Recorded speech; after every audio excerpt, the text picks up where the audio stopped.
Hey guys, Dan here, and in today's very special episode, you're getting the Frontal. Frontal. Frontal.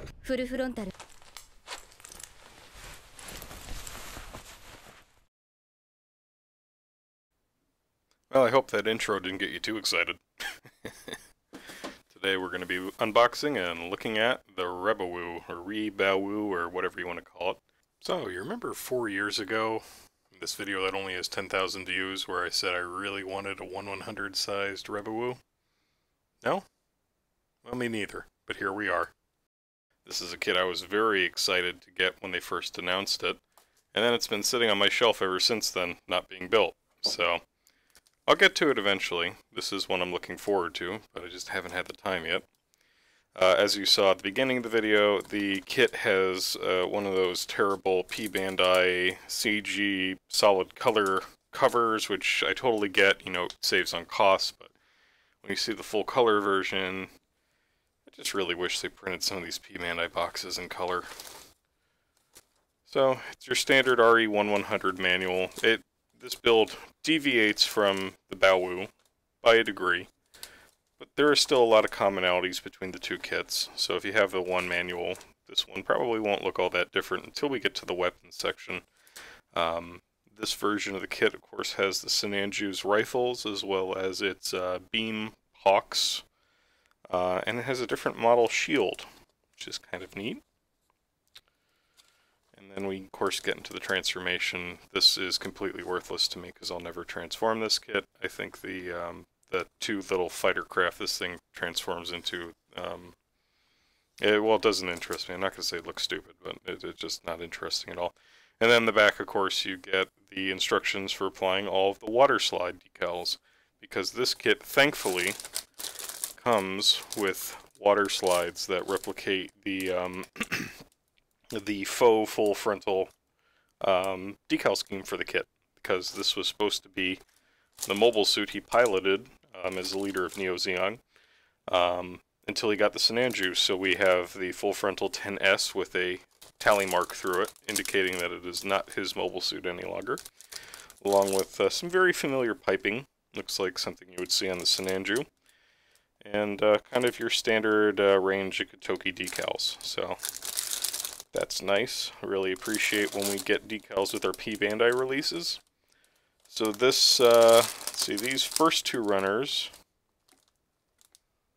well, at least this runner here, I believe, is exclusive to this kit. So you have the different style of shield, the sleeve designs for the collars, the waist, these little fins that sit on the chest, and I believe you get a different chest component here, yes, with the little dealy-do, the emblem of Neo Zeon for the front, as well as a different horn for the head, I believe. And then two little optics for the rifle. This runner is completely out of the Sinanju. It's the long rifle, and then you have, of course, the beam effect parts for the heat hawks. This looks like a regular runner for the Rebawoo, just the legs and the skirt. This is another, this looks like this is a runner exclusively for the Rebawoo.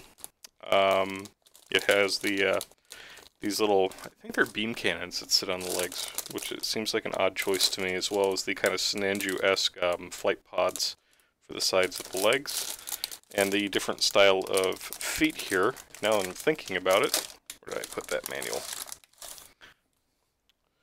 No, for some reason I thought that the foot design here was similar to the Sinanju, where you had like the black toe with the red detail.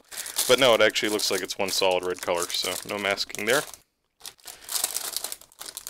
Here we have, I think these are all Rebawoo parts, the shoulders, the arms, looks like little wings for the backpacks, and our fuel tanks. Here are the decals, which of course we won't use for this kit, but it just shows the piping work. So if you have this kit and you're not sure how to do this, I have a tutorial on how to do a reverse wash. That's the technique I'll be using.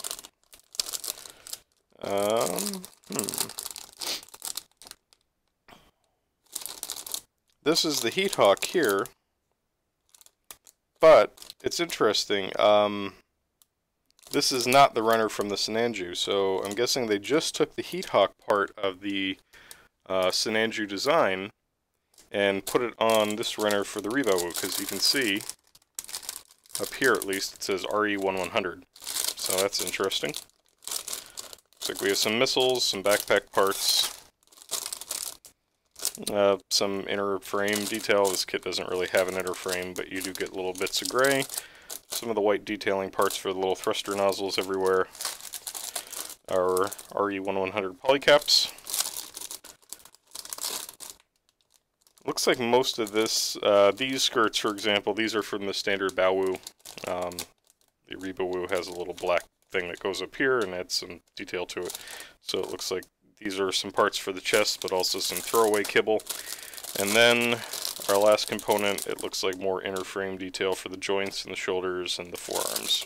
So, fair number of runners in here. I don't have an exact count, but definitely less than, you know, the Sinanju, for example, because we're not building the full inner frame or anything crazy like that. But it looks like a good build. I'm very excited that this kit comes with the decal sheet. That means the world to me. So I don't have to go out hunting down a set of decals for this model kit. So let me know what you think about this kit. Were you able to pick one up when these were for sale? I don't know if Bandai's done a secondary release on this model kit yet, but I haven't seen a whole lot of these out in the wild. So I'm definitely looking forward to building mine whenever that happens. But let me know what you think. Thanks very much for checking out the video, guys, and making it all the way to the end. If you haven't already, like, comment, and subscribe. I'll see you in the next video. Take care of yourselves.